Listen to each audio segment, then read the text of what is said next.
On me that I could have waded into a minefield.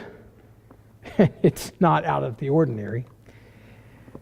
With my opening illustration this morning, because we tend to view all of those things, spouse, children, education, jobs, we tend to view all of those things very positively, and we should.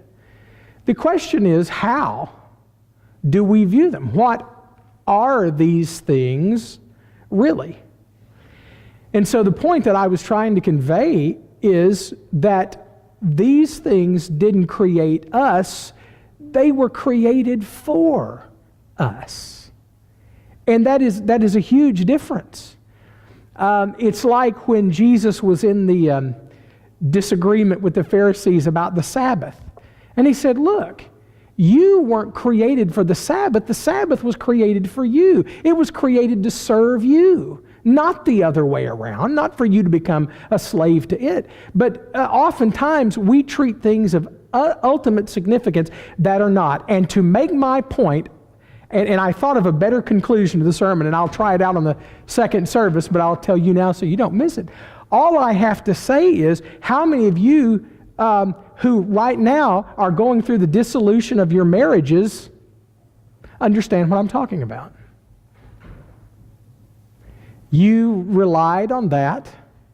You treated it as of ultimate significance, and it failed you. I'm not saying that happens all the time, but I'm saying, don't you see the danger in putting all your eggs in that basket? What about your children who abandon you and break your heart? You treated them as of ultimate significance in your personal life, in your personal walk with God, and now that relationship is broken. Understand what I'm saying? What about that job that laid you off? What about that education that you got that's now is not as good as the piece of paper that it was printed on? What about that bank account that through fraud or stock market crash is now just gone? That's what happens with the gods of the world in which or in whom we put our ultimate trust. We create as ultimate things that were not created to be so. And we're brokenhearted by it. We're devastated by it. And then we have the audacity, some of us, to turn on Yahweh, ultimate God, and say, why did you do this to me? Or where were you when this happened? And he said, I told you, you will have no other gods before me. And we end up in the place like Hezekiah, and in the place that so many of us have had through the years. Everything has been pulled out from under us, and what is left? What is left? Do you understand? It's the point I'm trying to make, not get myself into trouble by saying you shouldn't. I'm not saying you shouldn't love your family. I'm not saying you shouldn't try to serve your family. I'm saying you should understand where they rank in the list. They belong to the first commandment?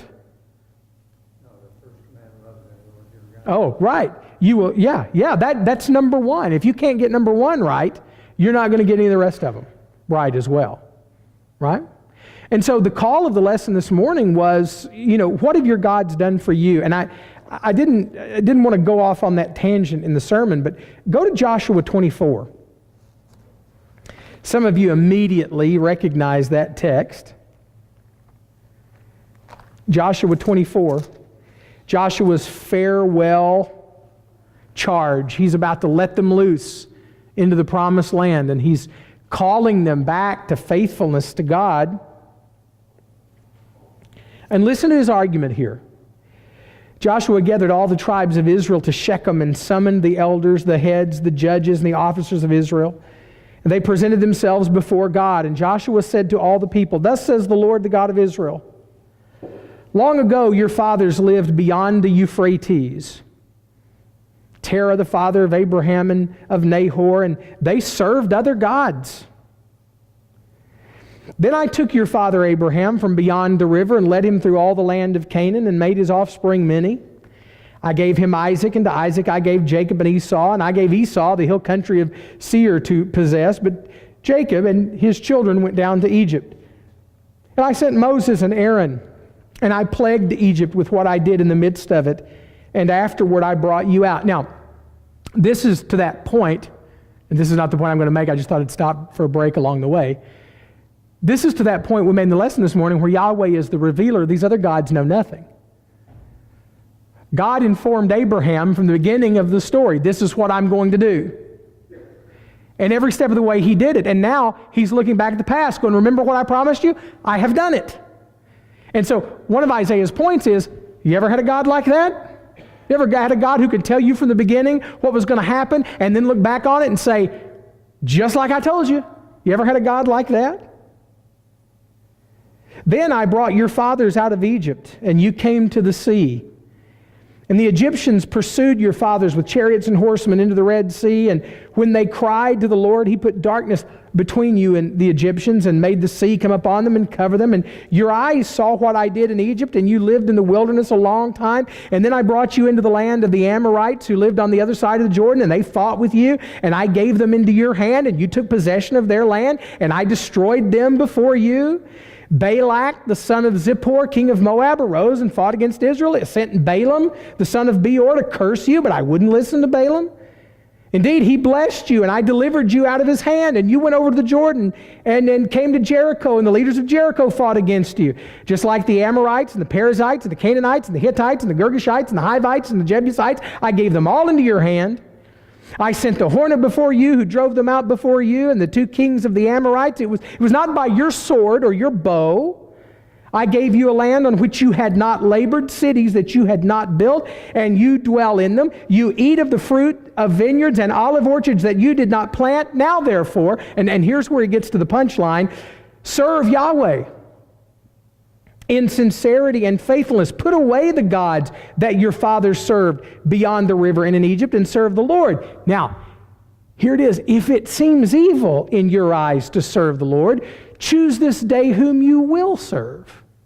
Now look, he's just gone through 15 verses of recounting the absolute impotence of the gods of the nations. Abraham lived in a land of multiple gods who weren't even powerful enough to keep his attention. I called him out and he abandoned them. He saw the utter impotence of them and he left them. I sent you down to Egypt, and the last Egyptian god you saw was doing the dead man's float on the Red Sea. But serve him if you want, if that seems right to you. And all of these nations, these 7 nations, they all had their gods. They all had their understandings of deity. They would have all believed that one nation's superiority was in one nation's God's superiority. Well, if that's true, all of their gods have been defeated. And so Joshua is almost engaging in a little mockery here, when he says, if it's evil in your eyes to serve the Lord, choose this day whom you will serve, whether the gods your fathers served in the region beyond the river, or the gods of the Amorites in whose land you dwell. Implication being, if they were any gods at all, you would not have possession of their land. They would have defeated you, but they have been shown to be nothing. Now, for me and my house, we'll serve the Lord. For me and my house, the evidence is overwhelming. But isn't that the thing about God? He's not going to force you. That's the thing about being created with free will. You still get to choose. You're not a robot. You can pile up the evidence and you can make your decision no matter how stupid it is. Right? And they come back to him and say, we will serve the Lord. We will serve the Lord. Joshua says, you can't handle serving the Lord. You're going to turn to idols and he's going to consume you. And they said, no, we'll do it. And so they ratified the covenant right there, and he sent them off into the promised land, and they served the Lord for all of a generation. And then they turned to their idols, right? So if all of the evidence stacks up in one direction and you don't listen to it, the question is why? Why were the Israelites, it wasn't a rhetorical question, but I'll let you respond here in just a second. Why were the Israelites always so tempted by idolatry? Why is the question I want to put out there. If in spite of all the evidence, there's still a question. Why is there a question? Joe, and then, When we talk about idols, the first idol that we primarily ignore is self. mm, And that's where Eve got in trouble. She wanted to be like God. And we choose what we want. yeah, but think about this. You make such a great point, and I'm gonna say something about it here in just a second. But the serpent comes in and says, if you do this, you'll be like God. What she forgot was what? She already was like God. She already had everything. That was a false promise, a false choice, right? Yeah, so self, I want to come back to it in just a second. Yes, sir. I looked through the Old Testament, and the Israelites were never satisfied with themselves, really. They always wanted to assimilate the powers around them. That's right. They wanted kings. God gave them kings. Before that, it was judges and prophets, and they always wanted what someone else had. Right, and so when they demanded a king in 1 Samuel, why did they say? Because we want to be like the nations. We want to be like everybody else. We're tired of this invisible God, right? All right, so let me tell you about the introduction to this sermon that was almost, but was not.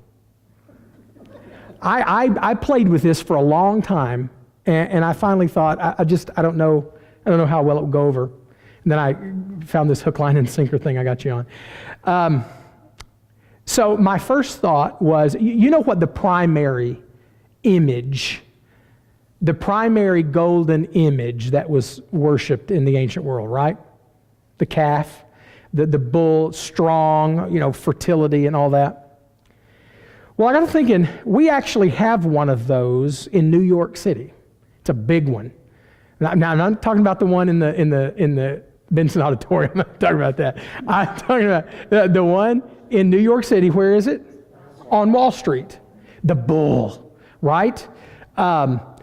Fertile and powerful. It represents what? Strength and wealth and production, right? And so that would be a very familiar image. And it represents human greed, right? And so Paul in Colossians says, greed, which is what? Anybody remember how that phrase ends? Idolatry. Greed, which is idolatry. So I thought about putting that image up there.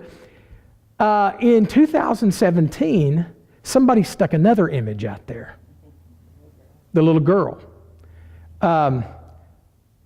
What is she called? The strong girl, the fighting girl. Anyway, it's this little girl standing in front of the bull. And it was put out there to protest all of these evil, greedy corporations that didn't have enough women on their boards. And women are strong and women are... I just didn't know if I could do this with enough nuance in the sermon. It's interesting that we've gone from worshiping images of animals to worshiping the images of ourselves. All right, now what I mean by that is now we ourselves have become the idols. So what is ultimate? Gender? What is ultimate? Sexual identity? That's what we're saying now, right? Your decision about you is so ultimate, there can be 50 different possible genders or identities, and we have to accept all of them because they are ultimate. You are ultimate. Not the corporation, not the idea of greed, but the idea of your own self-satisfaction and your own self-pleasure. So do you understand what I'm saying? Which is exactly, by the way, what Paul says in Romans 1. That is exactly what he says. Right? Would you look at that with me? Romans 1.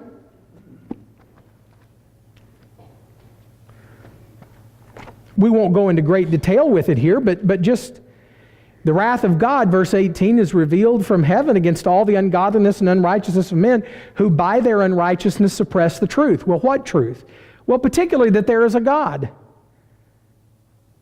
I get that from verse 19. For what can be known about God is plain to them because God has shown it to them. For his invisible attributes, namely his eternal power and divine nature, have been clearly perceived ever since the creation of the world in the things that have been made, so that they are without excuse. For although they knew God, they did not honor him as God or give thanks to him, but they became futile in their thinking, and their foolish hearts were darkened. Claiming to be wise, they became fools, and exchanged the glory of the immortal God for images resembling mortal man and birds and animals and creeping things. So the sprint to idolatry starts when you say, there is no God. You've decided there is no God. In spite of overwhelming evidence to the contrary, you've decided this is the way I'm going to live, there's no God. But here's the thing. There is no such thing as an atheist. Atheists don't believe in God. Please, God doesn't believe in atheists. You cannot say there is no God because there is. Just because you choose not to bow down to a block of stone or wood or an invisible spirit God does not mean you don't follow a God. It just means the God you follow is you.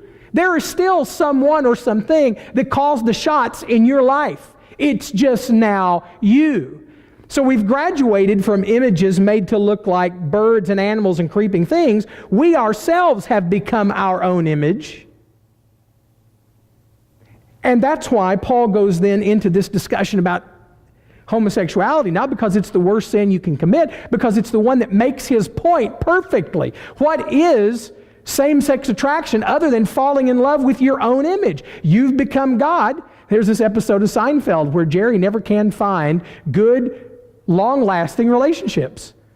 And then he finally does find one, and it scares him because the woman looks like him, acts like him, sounds like him. He's fallen in love with him. That's what he was waiting for all along. But then, the really damning point that Paul makes is every sin under the sun starts at that same idolatrous root. Having rejected God's creation of our person and having rejected God's purpose for our person, we start doing all kinds of things that are prohibited. And it's not just same-sex attraction. It's all kinds of evil. It's murder. It's slander. It's disobedience to parents. It all starts in the same place because we decide that we want to worship us rather than worship God. Have any questions about that? I don't have a question, but a comment about it. Okay. If we go back and look at Paul again, it was given to Adam to dress to keep the garden. Eve wasn't in the picture when that was given. And yet her temptation was, you'll be like God.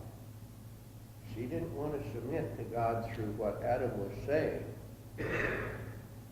She wanted to make her own decision, and she was told that she could do that if she ate of the tree of good and evil. And that put the whole thing again. She just didn't want to listen to what Adam had to say. Well, and Adam didn't want that either. Adam didn't want to listen to what God had to say. He submitted to her. Right. He just said, okay. You know, he was making her an idol because he went with what she wanted to do. And so that whole fall story, I got this cute little thing I say about why we call it the fall. God creates Adam, God creates Eve, and both of them together have dominion over the animal, the serpent, right? Well, what happens in this story? The serpent calls the shots. Eve obeys the serpent. Adam obeys Eve. And the whole thing's turned upside down, so it's no wonder they fall. That's the way I explain it. You're welcome. I've got great insights like that for days. Okay? All right, but let me get back to my original question because I have a list. Why was idolatry so tempting to the people of Israel? And I think we're right. I think we're right on the money. They wanted to be not what they were created to be. They wanted to be something else. And I've got some other ideas that I want to share with you too, because we look back at that and go, man, it's just so stupid. It's just so stupid. How did they end up like that? Well, let me paint a picture for you, and then let me give you a list. The picture I want to paint is this. When God enters into covenant relationship with the people at Mount Sinai and again in Deuteronomy, at the end of that covenant, at the end of all the stipulations and things like that, there's a chapter that says, it's called Blessings and Cursings, where God says, now look, if you live according to this covenant, you're going to be blessed in every conceivable way. If you break this covenant, you're going to be cursed in every conceivable way. And I want you to consider that some of the curses of the covenant had to do with fertility. Some of the curses of the covenant had to do with productivity. So the promises are, if you're faithful to me, I will send the rain that you need. The land of Canaan is not like the land of Egypt, God says in Deuteronomy. The land of Egypt relies on the Nile, and it's watered and it's irrigated. This land over here demands rain from heaven. And if you will be faithful, I will send the rains. I'll send the early late rains. I'll send the late rains, and your crops will grow, and your animals will be, productive and fertile. But if you don't, I won't send the rains. And then there will be droughts, and there will be famine, and there will be no productivity. Or I will send pestilence, like I did in Egypt. I'll send locusts and hail and all kinds of stuff like that. And so here, I told you, Yahweh's the revealer. He tells you exactly what he's going to do. There's no guessing game. All right, that's one of the themes of my preaching and teaching career, is that with Yahweh there's no second guessing. There's no we need to get God out of the box. No, God prefers a box. He has told you what he's going to do, and he will be faithful to it, and you don't have to question that. So when the people of Israel get into the land, they are not faithful. And so what happens? He withholds the rain. You can read it in Amos chapter 4. He withholds the rain. He sends pestilence. There's drought. There's famine. It comes about just like he said it would. Okay. So they get into the land, and they start suffering hardship, but their neighbors seem to be doing okay. Those Canaanites over there who worship Baal, who is the storm god, who is the god who provides fertility and productivity, they seem to be doing okay. So I wonder, maybe there's something to this Baal worship. Maybe I'll add it into my worship regimen too. Now that's the way this works, okay? The Israelites, I don't think, ever say, well, we've decided we don't believe in Yahweh anymore. No, they did. Read the prophets. They kept on going to church.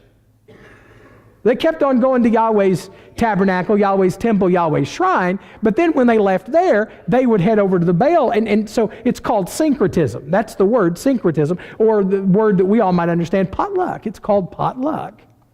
I love potluck. But we are truly a monotheistic church. When we have meals, it's like all spaghetti, or all chili, or all sandwiches. We might have different varieties of soup, like Baptist soup, Methodist, no, I'm just kidding. But it's all the same soup, I like potluck because then Vera might have fried chicken. And there's more than spaghetti, there's fried chicken. And then somebody's going to bring a casserole of some sort. I love casseroles, right? And then somebody might bring those little weenies, and then somebody bring a sandwich if I'm in the mood for it. It's all kinds of stuff. Well, so that's what Israel participates in. It's a potluck sort of menu type religion where we'll have a little bit of Yahweh and a little bit of Baal. We'll have a little bit of Christianity, and we'll read our horoscope, and we just bring it all together. I had a student write me a paper one year, an Old Testament survey, explaining to me that he just loves all religions. He thinks they're all great. His mom is a Catholic. His dad is a Muslim. His brother just converted to Judaism. And his current girlfriend, she's a Church of Christer. And so that's what he is right now. And that's why he goes to Harding. And he said in his paper, I just believe that if I'm sincere in my heart, and that if I try to honor all these religions, that God will honor me. And, Bob Hope said something similar to that one time. Somebody asked him why he did fundraisers for all different kinds of religious groups. And he said, well, because I'd hate to miss heaven on a technicality.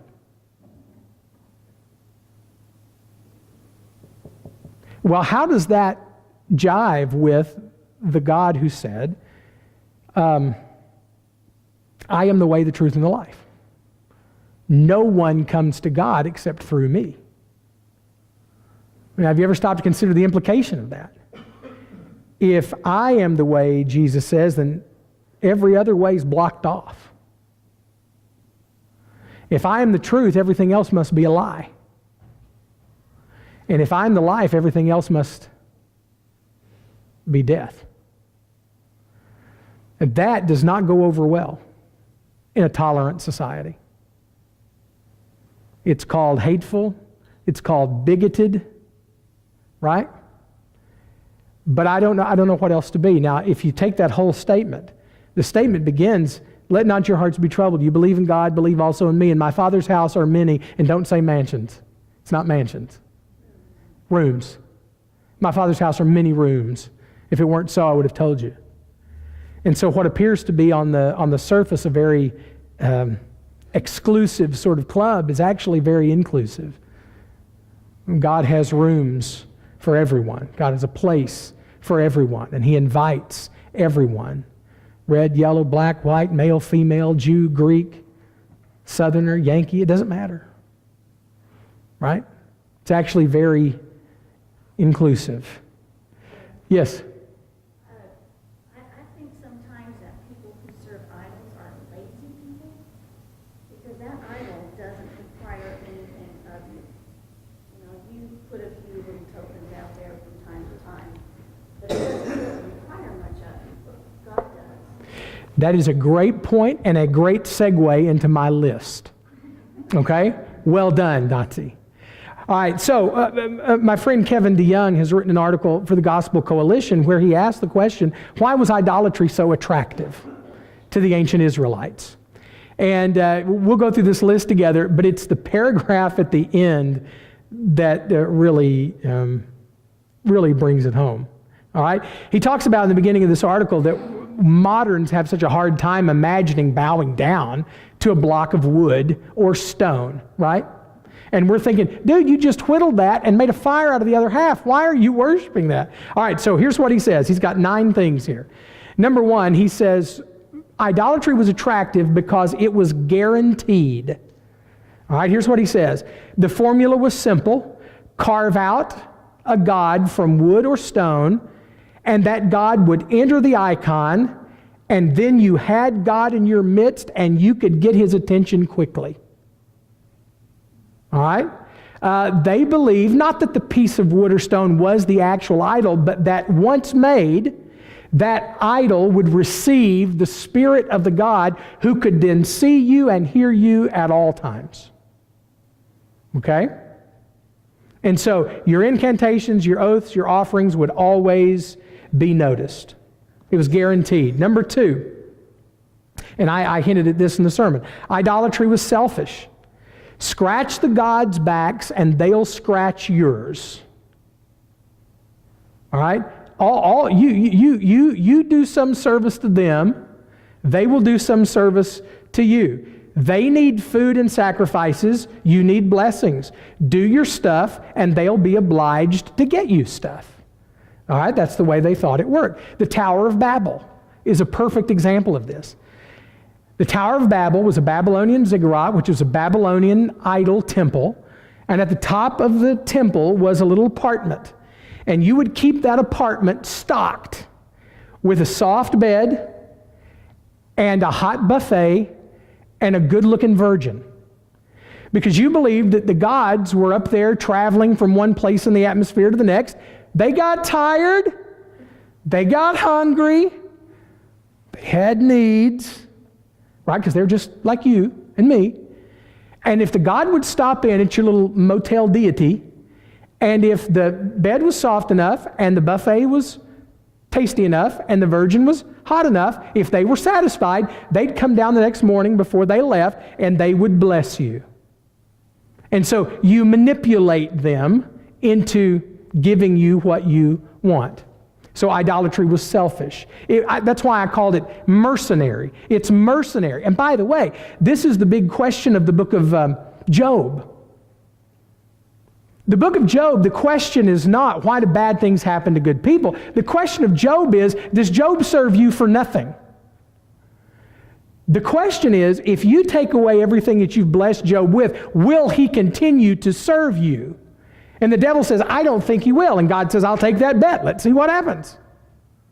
And so that's the question. Are we mercenary in our relationship with God? Are you here this morning because you think without this you might not get that parking spot at the mall this week?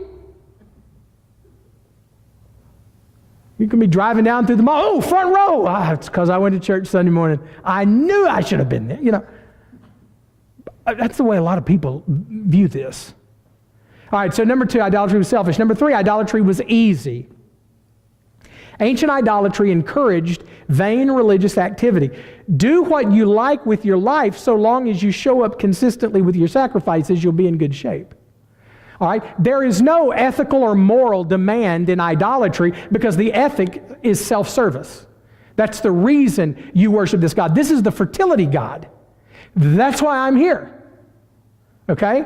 So if I show up, go through the motions, he will be obliged. This is really, there's no ethical or moral demand.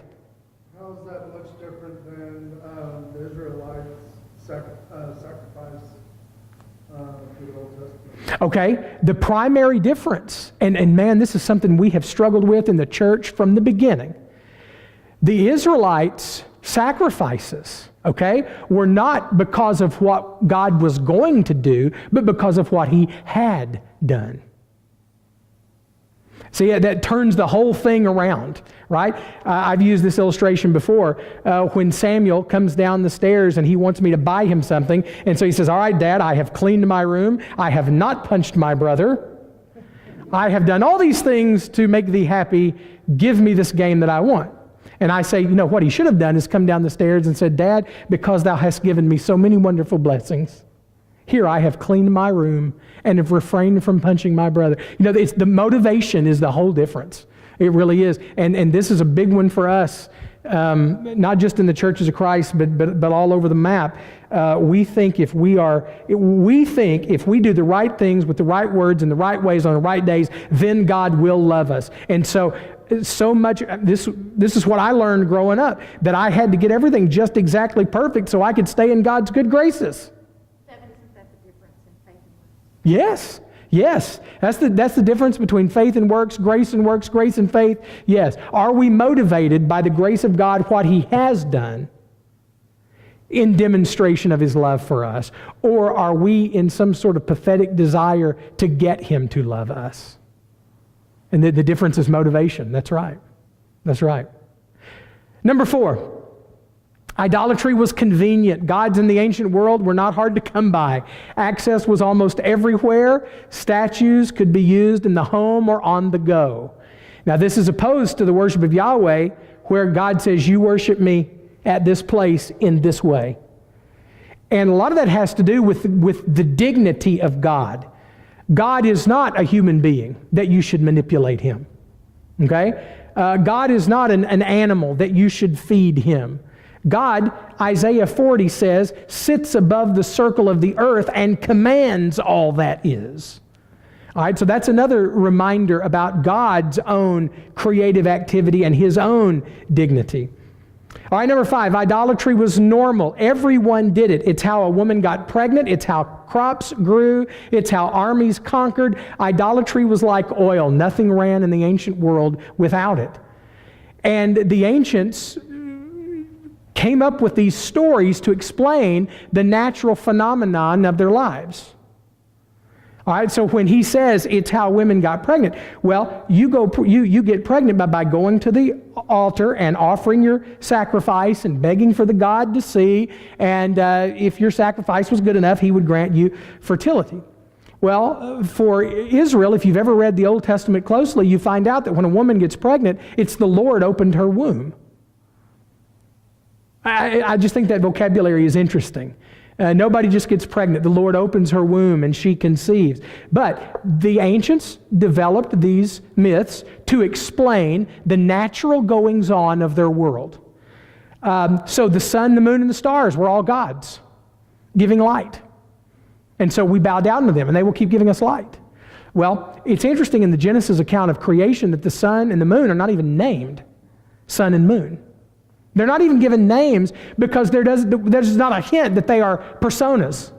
All right? They are called what? The greater light and the lesser light. And why are they created? For you.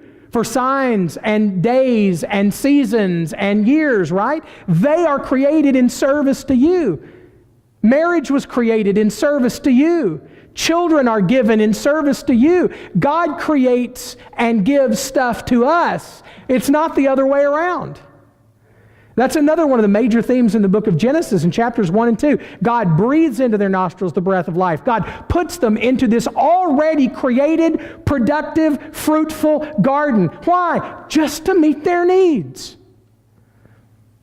You know, so you've got this idea in the ancient world that the humans are created to do the grunt work for the gods, to do all the stuff they didn't want to do. It's not the way it is in the biblical account of creation. God creates you not because He wants you to work for Him, but because He wants you to have a relationship with Him and to woo you into relationship. He breathes into your nostrils the breath of life. He gives you this perfectly manicured and productive garden. He gives you a companion to go through life with. He gives you meaningful work. He does all of this for you, not the other way around. Number 6, idolatry was logical. Nations are different, people are different, their needs and desires are different.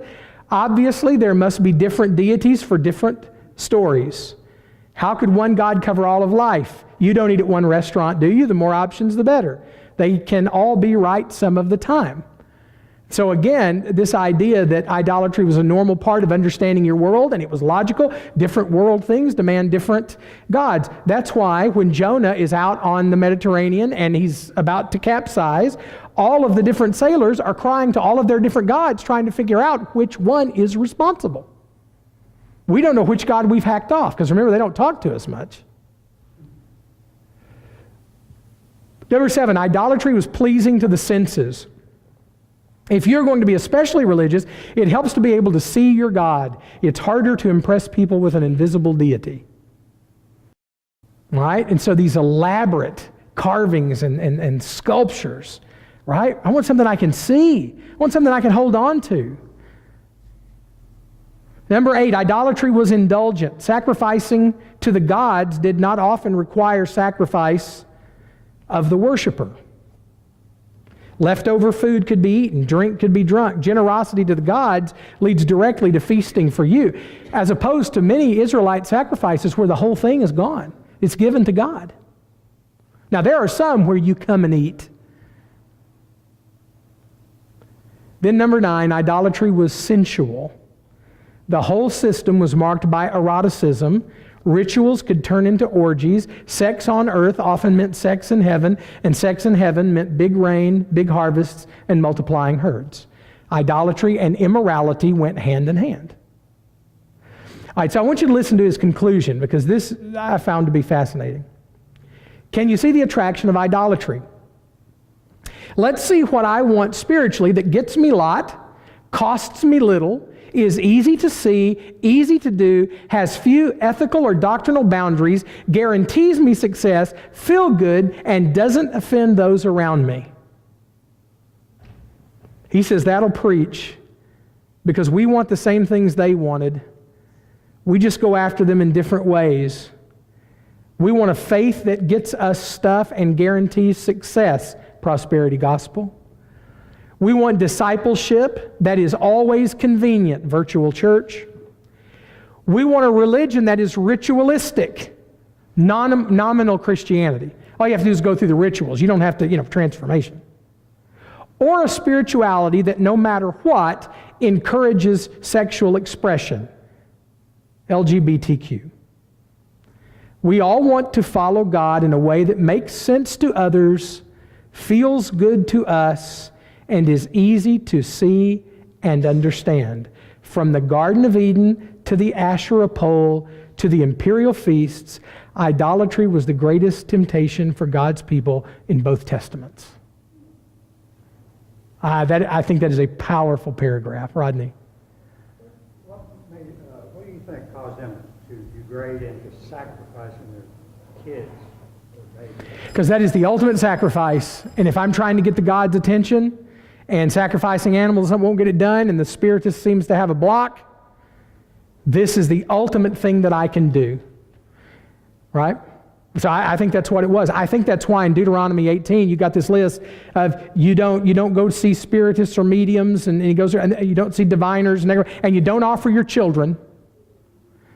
Well, the reason offer your children is within that list is because all those things have to do with trying to get information from the gods, trying to get the God's attention, trying to move his hand, right? So it's kind of the ultimate thing I can do.